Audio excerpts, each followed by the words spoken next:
ದನ ಕಾಯುವ ಹುಡುಗನಿಗೆ ಹೋಗಿ ಬಸವಣ್ಣ ಕೈ ಮುಗಿದು ಶರಣು ಶರಣಾರ್ಥಿ ಅಂತ ಹೇಳಿ, ನೀ ದೊಡ್ಡ ಶರಣಪ್ಪ, ನೀ ದೇವ್ರದಿ ಅಂತಂದ. ತುರ್ಗಾಹಿ ರಾಮಣ್ಣಂದ, ನಾ ಹೆಂಗೆ ದೇವ್ರಾಗ್ತೀವ್ರಿ, ನಾವೆಲ್ಲ ದನ ಕಾಯೋರು ಅಂದ. ಅವಾಗ ಬಸವಣ್ಣವ್ರಂದ್ರೆ, ಇಲ್ಲ ಇಲ್ಲ ನೀನು ದೇವರ. ಅವ ತುರ್ಗಾಹಿ ರಾಮಣ್ಣಂತಾನ, ನಾವು ದನ ಕಾಯವ್ರಿ, ದನ ಕಾಯವ್ರು ಹೆಂಗೆ ದೇವ್ರಾಗ್ತೀವಿ. ಬಸವಣ್ಣಂದ, ದೇವ್ರದಾನಲ್ಲ ಅವ ಜನ ಕಾಯ್ತಾನ, ನೀ ದನ ಕಾಯ್ತಿ, ವ್ಯತ್ಯಾಸ ಇಷ್ಟೇ, ಕಾಯವ್ರು ದೇವ್ರಾಗ್ತಾರೆ, ಜನ ದನ ಪ್ರಶ್ನೆ ಇಲ್ಲ. ಅದಕ್ಕೆ ಕಾಯುವವರು ದೇವರಾಗ್ತಾರೆ. ಇಂಥದ್ದೇ ಒಂದು ಘಟನೆ ದೇವದುರ್ಗ ತಾಲೂಕಿನಲ್ಲಿ ನಡೀತು. ಒಂದು ಕೋತಿಗುಡ್ಡ ಅಂತ ಸಣ್ಣ ಹಳ್ಳಿಯಲ್ಲಿ ರಮೇಶ್ ಬಲ್ಲಿದನ್ನುವಂಥ ಒಂದು ಹುಡುಗ ದನ ಕುರಿ ಕಾಯ್ಕೊತಿದ್ದ. 12ರಿಂದ 15 ವರ್ಷದೊಳಗೆ. ಅವನು ಶಾಲೆಗೆ ಹೋಗಿಲ್ಲ, ಅಕ್ಷರ ಕಲ್ತಿಲ್ಲ. ಅಂಥ ಹುಡುಗನ್ನ ಬೆಂಗಳೂರಿನ ಒಂದು ಸಂಸ್ಥೆ ಹೆಡ್ ಹೆಲ್ಡ್ ಹೈ ಅವನು ಬೆಂಗಳೂರಿಗೆ ಕರ್ಕೊಂಡು ಹೋಗ್ತು. ಕರ್ಕೊಂಡೋಗಿ ಏನು ಮಾಡಿದ್ರು ಅಂದ್ರೆ, ಇಂಗ್ಲೀಷ್ ಕಲಿಯಕ್ಕೆ ಹಚ್ಚಿದ್ರು. ನಾವೆಲ್ಲ ಇಂಗ್ಲೀಷ್ ಪೀರಿಯಡ್ ಇದ್ದರೂ ಹೊರಗೆ ಓಡಿ ಬರೋ ಮಂದಿ ನಾವು. ನಮಗೆ ದೊಡ್ಡ ಸಮಸ್ಯೆ ಅಂದ್ರೆ ಇಂಗ್ಲೀಷ್ ಅಂತ. ಸಾಲಿ ಕಲಿಲಾರ್ದ ದನ ಕಾಯ ಹುಡುಗನಿಗೆ ಹೋಗಿ communication skills, spoken English, basic computer ಕಲಿಸಿದ್ರು. ಸುಮಾರು 6 ತಿಂಗಳಿಂದ 1 ವರ್ಷದೊಳಗೆ ಒಟ್ಟ ಸಾಲಿ ಕಟ್ಟೆ ಹತ್ತಲಾರ್ದ ಹುಡುಗ ಇಷ್ಟು ಚಲೋ ಇಂಗ್ಲೀಷ್ನಾಗ ತಯಾರಾದ್ನಲ್ಲ.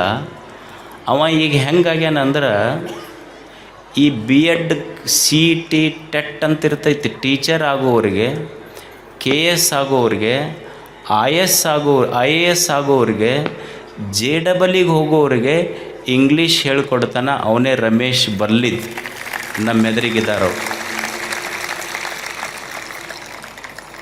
ಸಾಲಿ ಕಲಿಲಾರ್ದ ಮನುಷ್ಯ, ಸಾಲಿ ಕಟ್ಟಿ ಹತ್ತಲಾರ್ದ ಮನುಷ್ಯ ಇಷ್ಟು ಚಲೋ ಇಂಗ್ಲೀಷ್ ಕಲ್ತು ಇವತ್ತೆಲ್ಲರಿಗೆ ಇಂಗ್ಲೀಷ್ ಕಲಿಸ್ತಾ ಇದ್ದಾನೆ. ಸುಮಾರು 4ರಿಂದ 5 ಲಕ್ಷ ಮಕ್ಕಳ ಜೊತೆ ಸಂವಾದ ಮಾಡಿದ್ದಾನೆ. ಕರ್ನಾಟಕದಲ್ಲಿ ಹಳ್ಳಿಗಳಲ್ಲಿ ಮಕ್ಕಳಿಗೆ ಈ ಇಂಗ್ಲೀಷಿನ ಭಯ ಹೋಗಬೇಕು ಅಂತ ಸುಮಾರು 700 ಕಾರ್ಯಕ್ರಮಗಳನ್ನು ಮಾಡಿದ್ದಾನೆ. ಅಂಥ ವ್ಯಕ್ತಿ ಅಂದರೆ ಶಾಲೆಯ ಕಟ್ಟೆ ಹತ್ತದೆ. ಇವತ್ತಿಗೂ ನಾ ಕೇಳಿದೆ, ನಿಂದು ಯಾವುದರ ಸರ್ಟಿಫಿಕೇಟ್ ಏನಾರ ಸಿಗ್ತಾವನೋ ಅಂತ. ಅದು ಸರ್ಟಿಫಿಕೇಟಿಗೆ ನಮಗೆ ಒಟ್ಟ ಬೆಟ್ಟಿನೇ ಇಲ್ಲರಿ ಅಜ್ಜರ, ನಮಗೂ ಅದಕ್ಕೂ ಅಂದವ.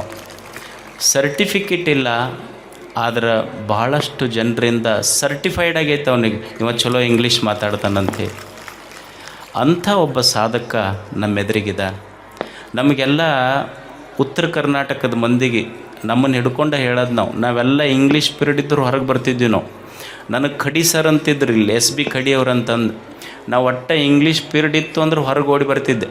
ಒಂದು ದಿವ್ಸ ನಾನು ಹಿಡಿದು, ಸ್ವಾಮಿ ನೀ ಕುಂದ್ರಬೇಕು, ನೀನು ಇಂಗ್ಲೀಷ್ ಪೀರಿಯಡ್ನಾಗ ಅಂತ ಕುಂದ್ರಿಸಿದ್ರು ನನಗೆ. ನಿಮಗೆ ಆಶ್ಚರ್ಯ ಅನ್ನಿಸ್ಬೋದು, ನನಗೆ BA ಫೈನಲ್ ಇಯರ್ ಪಾಸ್ ಆದಮೇಲೆ ಒಂದು ಇಂಗ್ಲೀಷ್ ಸೆಂಟೆನ್ಸ್ ಫುಲ್ ಸ್ಟಾಪ್ ಬಂತು ಅಂದ್ರೆ ನೆಕ್ಸ್ಟ್ ಕ್ಯಾಪಿಟಲ್ ಬರಿಬೇಕು ಅನ್ನೋದು BA ಫೈನಲ್ ಇಯರ್ ಆಗಿಂದ ಗೊತ್ತಾಗೈತೆ ನಮಗೆ. ನಾವು ಹೆಂಗೆ ಇಂಗ್ಲೀಷ್ ಪಾಸ್ ಮಾಡಿದ್ವೋ ಗೊತ್ತಿಲ್ಲ, ಮತ್ತು ನಮ್ಮನ್ನು ಪಾಸ್ ಮಾಡಿದ ಟೀಚರು ಅಷ್ಟೇ ಶಾಣ್ಯರಿದ್ರೆ ಕಾಣ್ತೈತೆ. ಒಟ್ಟ ಮಾಡಿ ದಬ್ಬಿದ್ರೆ ನಮಗವರು ಅಷ್ಟು ದುಬಾರಿ ನಮಗದು. ನಮ್ಮ ಮಗಳ ಸರ್ ಅಂತಿದ್ರು ಇಲ್ಲಿ, TV ಮಗಳಾದ ಗುರುಗಳು, ಅವ್ರೊಂದು ತಮಾಷೆ ಹೇಳ್ತಿದ್ರು ನಮಗೆಲ್ಲ ಟ್ಯೂಷನ್ಗೆ ಹೋದಾಗ. ಒಂದು ಹುಡುಗಿತ್ತಂತ, ಅವನಿಗೆ ಭಾಳ ಕಷ್ಟಪಟ್ಟು ಸರ್ ಕಲಿಸ್ತಿದ್ರಂತ. ಅವನಿಗೆ ಎಲೆಕ್ಟ್ರಿಸಿಟಿ ಅನ್ನಂತ ಕಲಿಸ್ತಿದ್ರು, ಅವನಿಗೆ ಅನ್ಲಿಕ್ಕೆ ಬರ್ತಿದ್ದಿಲ್ಲ. ಅವ ಬರೀ ಎಲೆಕ್ಟ್ರಿಕಿಟಿ ಅಂತಿದ್ದವ. ಅವ ಮಾಸ್ತರ್ಗೆ ಒಂದು ದಿವಸ ಬಜಾರ್ದಾಗ ಅವ್ರ ಅಪ್ಪ ಭೇಟಿಯಾದ. ನಿಮ್ಮ ಹುಡುಗಗೆ ಎಷ್ಟು ಸಲ ಹೇಳ್ತೀನಿ ರೀ ಎಲೆಕ್ಟ್ರಿಸಿಟಿ ಅನ್ನಂತಂದು, ಅವ ಬರೀ ಎಲೆಕ್ಟ್ರಿಕಿಟಿ ಅಂತಂದು ಹೇಳಬಾರ್ದನ್ನು ನೀವು. ಸರ್ ಅವನಿಗೆ ಕೆಪಾಕಿಟಿನ ಅಷ್ಟ ಐತಿ ಬಿಡ್ರಿ ಅಂದವ್ರ ಅಪ್ಪ. ಅವನಿಗೆ ಕೆಪಾಕಿಟಿನ ಅಷ್ಟ ಐತಿ, ನೀವ್ಯಾಕೆ ತಲೆ ಕೆಡಿಸ್ಕೊತೀರ ಅದ್ರ ಬಗ್ಗೆ. ಅವ ಮಾಸ್ತರ್ ಹೌವಾರ್ದ, ಇದು ಹಿಂಗಾದ್ರೆ ಚಲೋ ಆಗೋದಿಲ್ಲ ಅಂತ ಅವ್ರ ಅಜ್ಜಿಗೆ ಹೋದ. ಅವ್ರ ಅಜ್ಜಿಗೆ ಹೋಗಿ ಭೇಟಿಯಾಗಿ ಹೇಳ್ದ, ಅಲ್ರಿ ಮತ್ತು ನಿಮ್ಮ ಮೊಮ್ಮಗ ನೋಡಿದ್ರೆ ಎಲೆಕ್ಟ್ರಿಕಿಟಿ ಅಂತಾನ, ನಿಮ್ಮ ಮಗ ನೋಡಿದ್ರೆ ಕೆಪೆಕಿಟಿ ಅಂತಾನ. ಇವ್ರಿಗೆ ನೀವರ ಹೇಳ್ಬೇಕಲ್ಲ, ಸರ್ ಅವು ಮಳ್ಳದಾವು, ಎಂದೂ ಕಿಟಿ ಕಟ್ಟಿನ ಹತ್ತಿಲ್ಲ, ಅವಕ್ಕೇನು ಗೊತ್ತಾಕೈತಂದ.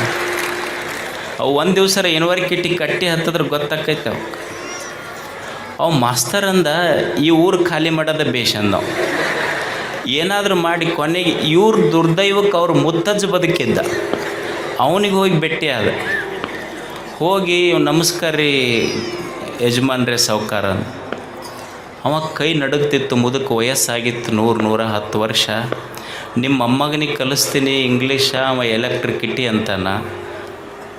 ಮರಿಮೊಮ್ಮಗ ನಿಮ್ಮ ಮೊಮ್ಮಗ ಕೆಪೆಕಿಟಿ ಅಂತಾನ, ನಿಮ್ಮ ಮಗ ನೋಡಿದ್ರೆ ಕಿಟಿ ಅಂತಾನ. ಇದನ್ನೇನು ಮಾಡಬೇಕು? ಅವ ಕೈ ನಡುಗಿಸ್ಕೊಂತ ಕೈ ಮುಗಿದು ಹೇಳ್ದಂತ, ನೋಡ್ರಿ ಸರ, ಊರಾಗ ನಮ್ಮದೊಂದು ದೊಡ್ಡ ಮನೆತನ ಇದು. ಅವ ಎಲೆಕ್ಟ್ರಿಕಿಟಿಯರ ಅನ್ನಲಿ, ಅವ ಕೆಪೆಕಿಟಿಯರ ಅನ್ನಲಿ, ಅವ ಕಿಟಿಯರ ಅನ್ನಲಿ, ದಯವಿಟ್ಟು ಇದು ಪಬ್ಲಿಕಿಟಿ ಮಾತ್ರ ಮಾಡೋಕ್ಕೆ ಹೋಗ್ಬೇಡಿ. ಈ ವಿಷಯ ಊರಾಗ ಒಟ್ಟು ಪಬ್ಲಿಕಿಟಿ ಮಾಡಬೇಡ್ರಿ. ಅವ ಮಸ್ತರ್ ಅಂದ ಇವ್ರ ಕಿಟಿಕಿಟಿನೇ ಬೇಡ ಅಂದವ. ಅಂದ್ರೆ ನಮಗೆ ಉತ್ತರ ಕರ್ನಾಟಕದೊಳಗೆ ಎಷ್ಟು ಇಂಗ್ಲೀಷ್ ದುಬಾರಿ ಐತಿ. ಇಂಥದ್ರೊಳಗೆ ಒಟ್ಟು ಸಾಲಿ ಕಲಿತವ್ರದ ಸಮಸ್ಯೆ ನಮಗಿದು. ಸಾಲಿ ಕಲೀಲಾರ್ದ ಹುಡುಗ ಇಂಗ್ಲೀಷ್ ಕಲಿತು, ಕಂಪ್ಯೂಟರ್ ಕಲಿತು ಇವತ್ತು KS ಮತ್ತು IAS ಓದುವ ಹುಡುಗರಿಗೆ tuition class, spoken English, grammar ಹೇಳ್ತಾ ಇದ್ದಾನಲ್ಲ, ಇದು ಒಂದು ಸಾಧನೆ. ರಮೇಶ್ ಬಲ್ಲಿದವರು. ನಮ್ಮಲ್ಲಿ ಒಂದು ಗಾದೆ ಮಾತಿದೆ, ನಾವೇನು ಹೇಳ್ತೀವಿ ಅಂದ್ರೆ ಡೂ ಆರ್ ಡೈ, ಹೌದಲ್ಲ? ಡೂ ಆರ್ ಡೈಯಲ್, ಮಾಡು ಇಲ್ಲವೇ ಮಡಿ ಅಂತ ನಾವು ಹೇಳ್ತೀವಿ. ಹಾಗಲ್ಲ, ಡೂ ಆರ್ ಡೈ ಅಲ್ಲ, ಡೂ ಬಿಫೋರ್ ಡೈ. ಇದು ಕಲಿಬೇಕಾಗಿದ್ದು ನಾವು. Do something before you dye.